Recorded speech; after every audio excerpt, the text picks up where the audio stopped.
Halo sahabat nonton, siapa nih yang penasaran dengan kelanjutan cerita di drama Nine Puzzles? Yuk kita mulai jalur cerita kelanjutan episode 7-9 ya. Setelah pembicaraan di apartemen Enna dan Hansem melanjutkan pembicaraan mereka di markas. Enna bertanya-tanya, kenapa pamannya tidak berhubungan dengan mereka bertiga? Kan Donghun juga dihabisi, seharusnya berhubungan dong dengan ketiga orang itu. Hansem berpendapat, bagaimana jika Donghun menutupi suatu kejadian yang terjadi di apartemen itu?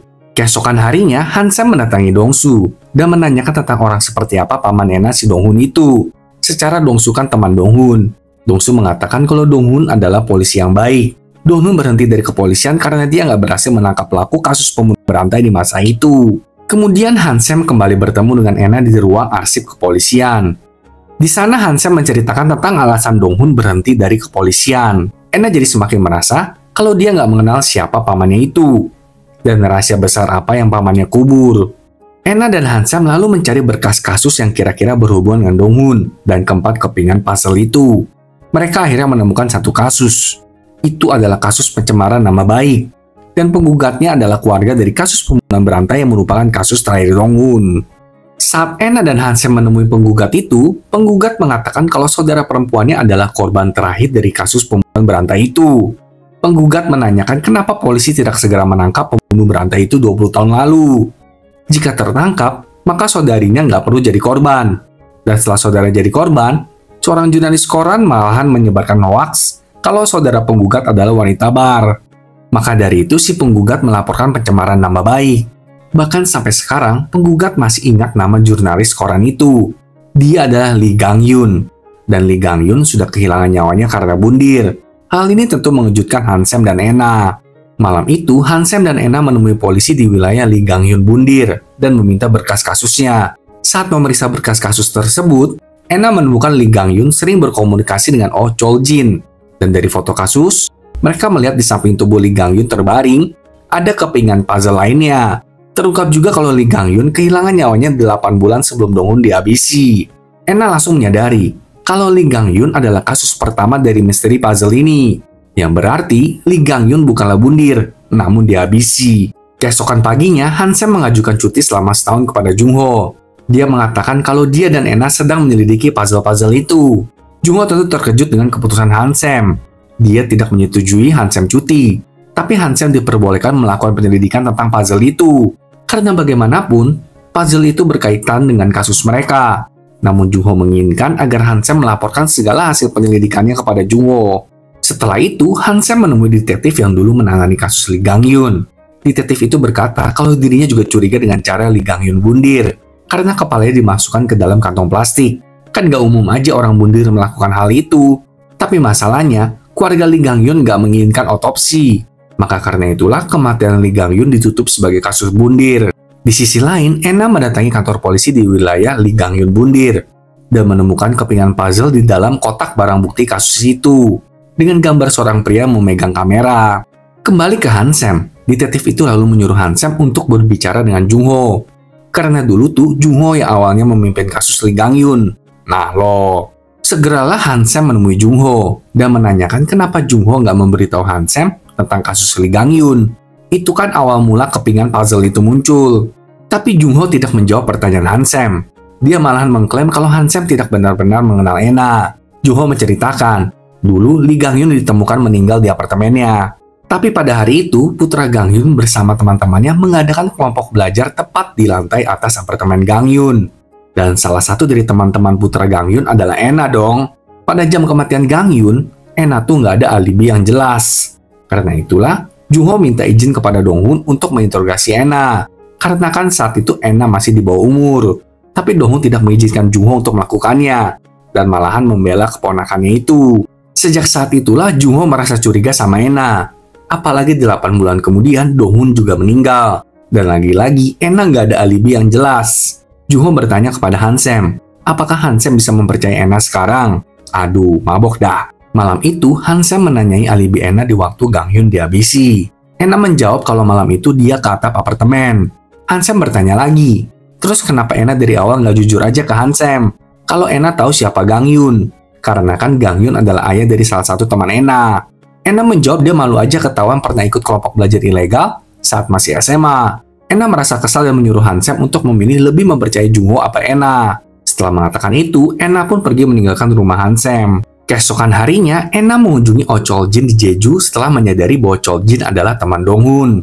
Mereka mengobrol di atas kapal. Namun saat Ena bertanya tentang Gang-hyun, sikap ramah Chol-jin berubah menjadi mengancam. Sedangkan di Seoul, Hansem sedang dalam dilema, lalu mencoba menelepon Ena.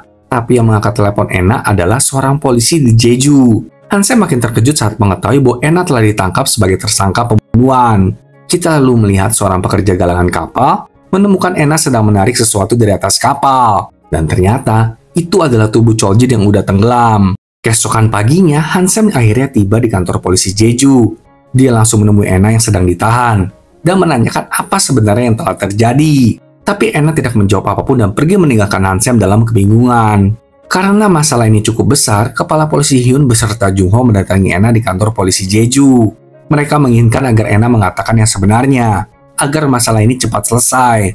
Tapi Ena nampak tidak peduli. Kemudian Hansem mengirimi Dr. Lee sebuah pesan. Ternyata Dr. Lee dan Dr. Hwang sedang berada di Jeju juga karena mereka ada seminar.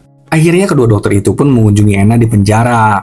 Setelah selesai mengobrol, Dr. Lee melapor kepada Hansem kalau Ena nggak banyak bicara. Ena hanya meminta Dr. Lee untuk memberikan sebuah kepingan puzzle kepada Hansem. Kali ini bergambar seorang pria melahap banyak hamburger dan digantung.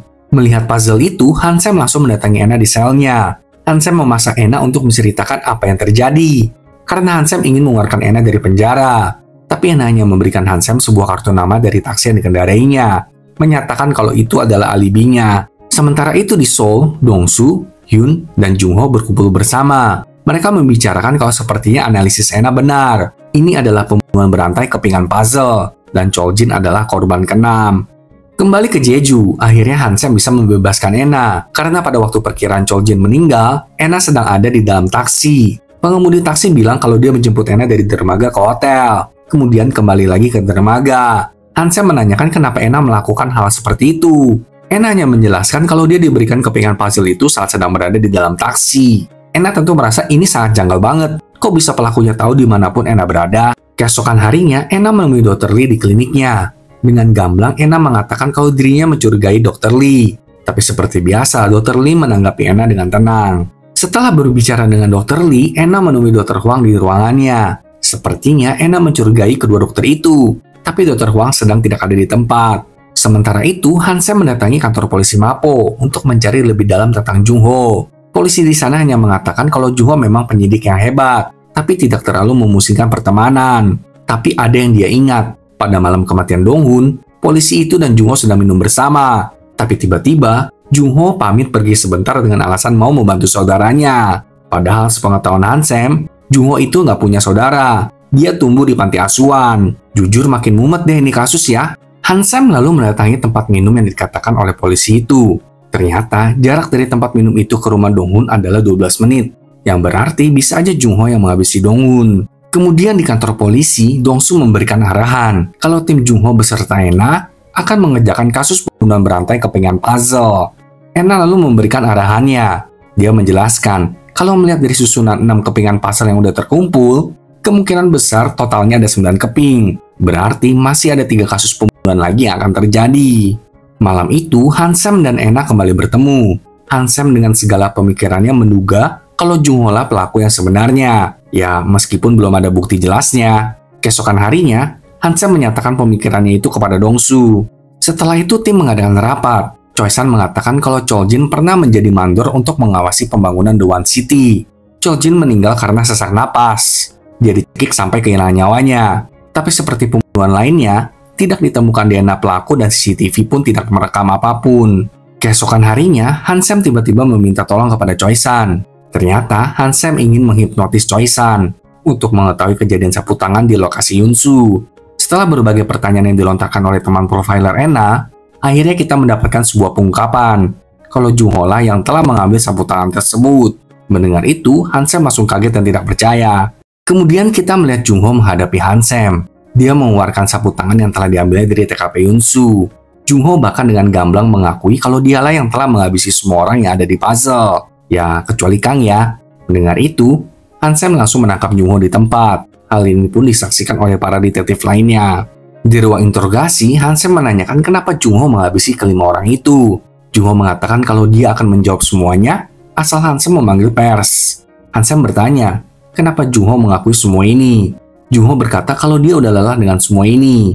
Jadi dia memilih untuk mengaku aja. Setelah ini, seluruh tim kembali rapat. Mereka membahas tentang bagaimana Jungho dibesarkan di panti asuhan dan lain sebagainya. Tapi sejauh ini, tim hanya mendapatkan pengakuan Jungho aja. Mereka belum menemukan bukti apapun yang menunjang pengakuan Jungho. Sehingga hal ini tentu tidak cukup kuat untuk mendakwa Jungho. Tapi Ena menyarankan agar tim menuruti keinginan Jungho untuk memanggil pers. Dengan begitu, tim jadi tahu apa yang sebenarnya Jungho rencanakan. Keesokan harinya, Ena mendatangi Hansem di rumahnya. Hansem terlihat sangat putus asa dan frustasi. Dia masih nggak nyangka aja, atasan yang begitu dia kagumi ternyata adalah pelaku yang sebenarnya. Hansem bertanya kepada Ena, apa benar Jungho lah pelakunya? Karena Hansem merasa, Jungho mengaku hanya untuk menyakiti dirinya sendiri. Tapi Ena mengatakan agar mereka pergi ke panti asuhan tempat Jungho dulu dibesarkan. Saat di panti asuhan itu, Ena dan Hansem bertemu dengan seorang pria. Pria itu mengaku teman Jungho dan mereka tumbuh bersama di panti asuhan tersebut. Pria itu tidak percaya dengan pengakuan Jungho, karena sepengetahuannya, Jungho tidak mungkin melakukan hal seperti itu. Pria itu juga mengatakan kalau Jungho masuk ke kepolisian untuk menemukan seseorang. Tapi pria itu ngekeh nggak mau memberitahu Hansem dan Ena siapa yang Jungho cari, dan mengklaim kalau itu adalah urusan pribadi. Hal ini tentu membuat Hansem kesal setengah mati. Kemudian Hansem kembali ke ruang interogasi dan mendesak Jungho untuk mengaku yang sebenarnya. Hansem yakin kalau bukan Jungho pelakunya, tapi Jungho juga sama keras kepalanya. Dia tetap mengklaim kalau dirinya lah si pelaku. Setelah menginterogasi Jungho, Hansem dan Ena akhirnya menyadari kalau bukan Jungho pelakunya. Jungho mengaku hanya untuk melindungi seseorang. Dan sekarang, mereka harus menemukan siapa seseorang itu. Jadi malam itu, Hansem melepaskan Jungho. Hansem mengatakan kalau tim tidak menemukan bukti apapun tentang Jungho sebagai pelakunya. Bahkan ketika orang-orang di puzzle itu meninggal, Jungho punya alibi yang jelas. Sedangkan Ena, dia tiba-tiba mendatangi Dr. Huang ke kliniknya dan mengajaknya untuk pergi bersama. Dr. Huang mengatakan kalau dia harus pergi karena ada janji. Tapi Ena tetap menumpang di mobilnya. Dalam perjalanan, Ena tidak berhenti mengoceh. Dia bertanya tentang apapun mengenai Dr. Huang. Hal ini tentu membuat Dr. Huang merasa tidak nyaman. Keesokan harinya, Choi San menelepon Hansem untuk memberitahu jejak Jungho. Karena dari kemarin malam, Choi San membuntuti Jungho. Dengan segera, Hansem pun pergi mengikuti arahan Choi San. Choi San terus membuntuti Jungho hingga sampai di sebuah ladang ilalang gitu. Karena melihat Jungho turun dari mobilnya, Choi San pun segera mengikuti Jungho. Namun tiba-tiba dari belakang, Jungho menyerang Choi San dan membuatnya tidak sadarkan diri. Setelah itu, Jungho mengambil senjata Choi San dan memperhatikan dua orang pria yang sedang berada di tempat itu. Kedua pria itu adalah mantan kepala jaksa dan wali kota.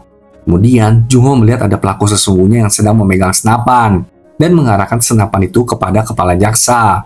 Langsunglah Jungho maju untuk menghentikan orang tersebut agar pelaku tidak menembak si kepala jaksa. Bersamaan dengan itu, Hansem tiba di lokasi. Dia turun dari mobil yang terkejut karena mendengar suara tembakan. Dengan waspada, Hansem berjalan mendekati suara tembakan.